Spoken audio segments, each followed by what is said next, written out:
vedare tinokuchingamidzai zvekare kune chimwe chirongwa pano paZim, Facebook, Secrets and Confessions. Tadzoka zvekare nemamwe mamessages. Pane imwe message iyo yandakatumidzirwa ichibva kuna mukoma vedu avo vari kutsvakawo rubatsiro. Hanzi makadi zvenyu mukoma Nash, ndinokumbirawo kuti munge muchindiposterawo nyaya yangu, asi kana moposta nyaya yangu please ndapota zamaiwo kuti munge muchivigawo chitupa changu.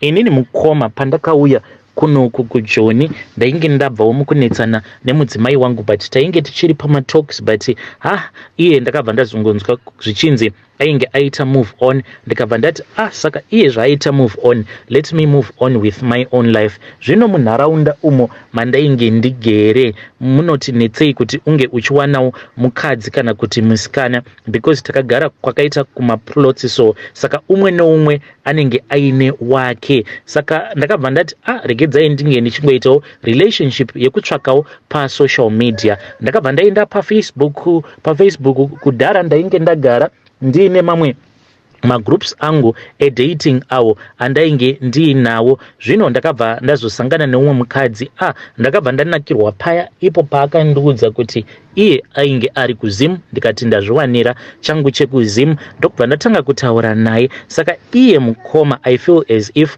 munhu akandivandira, because haana kukwanisa kundibudira pachena kuti iye even though ainge ari kuZim just for a holiday, ainge amboenda kumusha kunoona vana vake nevabereki, ende zvekare akandivanzira, akandiudza kuti iye ainge aine mwana wake 1, but I then found out kuti iye ainge aine vana vaviri. Kuti ndinge ndichizofind out kuti aiva nevana vaviri, this was after imwe hama yake iyo yakazouya yatakazotanga kugara nayo payakazoita mistake ndokubva yazomudana nerimwe zita iro randainge ndisingazivi. Zvino ndakazoti ndava mubedroom nemudzimai ndikamuti ko iwe why is iti ivo gogo vazokudana nezita rekuti mainingi? Then iye akabva angoti inhau yekuti sisi vangu mwana wavo inini ndini ndakamuchengeta for a very long time, since ivo vaiita zvekupota vachiuya kunoku kuJoni vachihodha, saka ndini ndaiwanzokusara nevana, saka vanhu vazhinji vanongondidana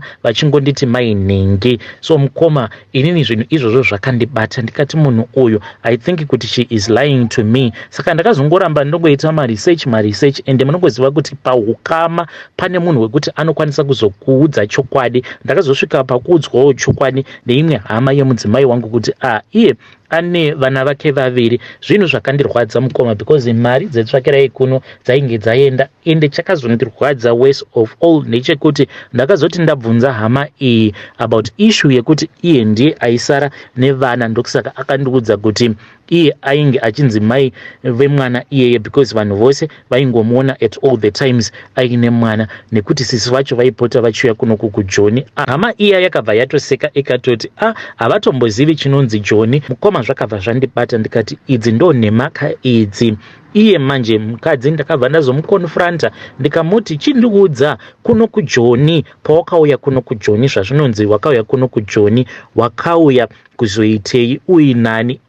Mukoma, ipapo pakabva patanga kuita hondo. Mukoma, pakaita hondo ndokubva atanga kundituka nekudawo kwekukurirwa nemukadzi. Ndakabva ndazomuudza zita rehama yake iyo yakandiudza gosipi rose. Munhu akashurwa kuzonosvika hama iya echinditi bamunini hamubatsiriki, shuwa ndingakupai information yose iyi then mobva mazonditengesa kudaro. But ndainge ndatoudzwa zvose mukoma kuti mudzimai wangu uyu iye ainge achishanda muno muJoni, but ainge ambodzokera kumusha, ndokubva aita sekunge ainge astaka mari yebhazi ainge aidya. Saka pandakazosangana naye paFacebook akabva atoti zvainge zvaita, ndokubva ndazosendera munhu mari, munhu ainge atogara zvake achitozvishandira muJoni. Saka I feel as if I was robbed. Handizivewo kuti inini nemukadzi wangu ndingazviudza kuti panokwanisa kuva neimba here inovakika, kana kutoti zvava zvekutongo manikidzira, because kubva chokwadi pachakabuda kuti 1 ane vana vaviri. Zvekare inini pandakasangana naye ainge ari stuck ari kumusha achitsvaka munhu anomutumidzira mari, ainge achishanda kune imwe province. Zvese izvi pandakazviziva, mukadzi dzimwe nguva anongokaruka ava kungopopota, ende nguva dzake zhinji mukupopota kwake iye anenge achiparadza zvinhu. Tikatenga chatinenge tatenga anenge achiparadza achiti kana ukazoroora ndokuda kuti mukadzi yeye achazopinda muno ange achitangira from zero because haangazoshandisi zvinhu zvangu zvandakazvitengera. Zvino ndo zvazvinoitwa here kuti nhasi TV yaputswa nemukadzi, nhasi foni yaputswa nemukadzi, nhasi hembe dzatorwa dzapiswa nemukadzi. Ndinokumbirawo advice kuti relationship yangu iyi kana makangoitarisawo nezvishoma izvo zvandakuudzai ndisingadi kutaura zvakawanda, mungandipawo here go ahead yekuti ndirambe ndakagara naye mukadzi uyu kana ndongozviudzawo kuti apa hapasisina relationship, ndongosiyana hangu naye. Vedari ndo message iyo yandakatumidzirwa ichibva kuna mukoma vedu. Ngativabatsireiwo mucomment section, ndo issue iyo yavari kusangana nayo murelationship yavo. Regedzai tibva taenda panyedu inotevera. Nyedu inotevera yakamira sekudai so. Hanzi makadii zvenyu mukoma Nashi, ndinokumbirawo kuti munge muchindipostirawo nyaya yangu makaviga chitupa changu. Inini mukoma ndiri mudzimai ane makore 42 years ekuberekwa. Murume wangu iye ane makore 45 ekuberekwa. Takangosanganawo pachikoro apo pandainge ndichidzidza, saka tikangotanga kudanana kubva tichiriko kusekondary school ikoko kuzonosvika tichizomitisana. Zvino ndakazoti ndatanga kugara naye mukoma, tikati tati garei apo pandainge ndichitofara ndichitoti ndava nemurume wangu. One day murume akauya akadhakwa, ndopa akabva azondiudza chokwadi chake, akabva anditi nhasi ndakunwira doro. Ndikabva ndati ko kwakanaka here zvamuri kuti nhasi mandinwira doro? Akabva ati ehe, nhasi ndanwira iwe doro because ndikuda kukuudza chokwadi chako chisingaputse hukama. Kana ukazogara ameno hako, but ziva kuti pano uchagarira nhamo chete chete. Mukoma akabva azondiudza chokwadi chake. Chokwadi chake chainge chiri chekuti iye ainge asingandidi sezvandainge ndichifunga kuti murume anondida. Akangonditi iye ainge angondigamuchira because ndainge ndine pamuviri pake. Akabva ati kana uchifungidzira kuti uchandikonanisa kuti akabva ati kana uchifungidzira kuti iwewe uchandikonesa kufara, manje ndichafara uripo, ende hapana kana zvaunokwanisa kumbondiita because nguva yangu yekuti ndinge ndichifara nawo yakwana, ende ndichafara kusvika wasvotwa, kusvika wabhoyekana. Mukoma ndakangoti zvimwe kuda munhu ava kutanga kuita marambadoro, but kubva dei iroro mukoma ndakabva ndatanga kurohwa because ndakaseka ndikati doro renyu iri ramunonwa munodii kunwa zvine limit.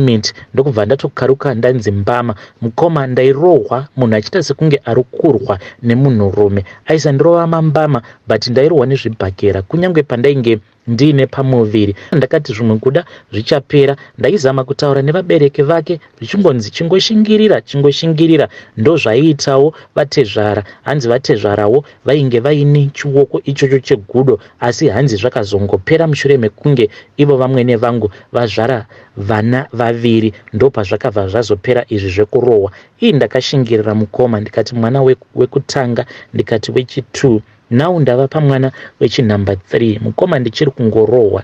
Ndaiti zvimwe kuda zvatava kuno kuSouth Africa, zvandinongonzwawo kuti kuno kuSouth Africa kune kodzero dzevanhukadzi. Kana ukarohwa ukaenda kunomhan'ara munhu anobva asungwa. But mukoma ndakatombozama kumusungisa murume, but akabva azobuda, ende akati abuda kudaro akatondiseka akati wanga uchifungidzira kuti ndichaitwa sei, ndichasungwa for the rest of my life, iwewe wabva wazoenderera mberi nechihure. Mukoma zuva nezuva ndinogara ndichingorohwa, ende now chava kundityisa ndechekuti pacho pandinorohwa apo dzimwe nguva ndinoburitsirwa banga, dzimwe nguva anotorara aine banga pasi pepilo. Let's say kana kuri kunzi tichifamba paya, kana munhu akasuspekta kuti pane murume wandangoita eye contact naye, anobva ati nhasi unonochiona iwe, ende ndinotoziva kutoti tichingobva kumall tichidzokera kumba ndinenge ndava kutorohwa. Ende paanenge achindirova paya anenge achinditi nyarara kana ukangoita noise chete, kana vanhu vakangonzwa kuti ndiri kukurova iwewe ndinokubaya nebanga. Apa banga it's either rinenge rakaiswa pamubhedha kana kuti rinenge rakaiswa patable. Ndo upenyu hwandiri kurarama zvino. Ndinomboti kana ndikazviudza kuti it is time kuti ndinge ndichiita move on neupenyu hwangu, koma zvino nemakore angu awa, kana ndikaita move on ndingawanawo here achandidawo achati uya tigare tose? Because mukoma inini hangu kuti ndigare ndiri ndega ndinoona kuti handizvikwanise. Ndokusaka ndambozama kushingirira ndiri mumumba umu, but iyi mukoma first born yangu pari zvino yakura ende anotoziva kutoti baba vanorova mama. Zvinova zvinhu zvinondishungurudza. Handidi kuti mwana wangu ange achizviziva kuti ndichiri kungorohwa, but iye murume manje anototi paya vana kana kuri kunzi tikakwanisawo kuwana mari vana vakauya kuno, vana havadzokeri kumusha ndisina kumborohwa, vana vakatarisa. Upenyu hwandiri kurarama hunorwadza. Mubvunzo wangu kune vedare ndewekuti nezera rangu ndinokwanisa here kuita move on, kana kutoti ndotongoita hangu forget and smile, ndotongozviudza kuti mandiri mumarriage umu ndomo ndotongofirawo zvangu, ndichange ndichizoteverera mucomment section. Vedare ndo message iyo yandakatumidzirwa ichibva kuna vahanzvadzi vedu. Ngatizamei kuti tinge tichitaura navo mucomment section. Hanzi ndinorohwa pamberi pevana, but nekuda kwezera rangu apa ndava nevana 3, ndinozvibvunza kuti kana ndikarambana nemurume then achazondida ndiani nevana vangu 3? Ndakura kudai.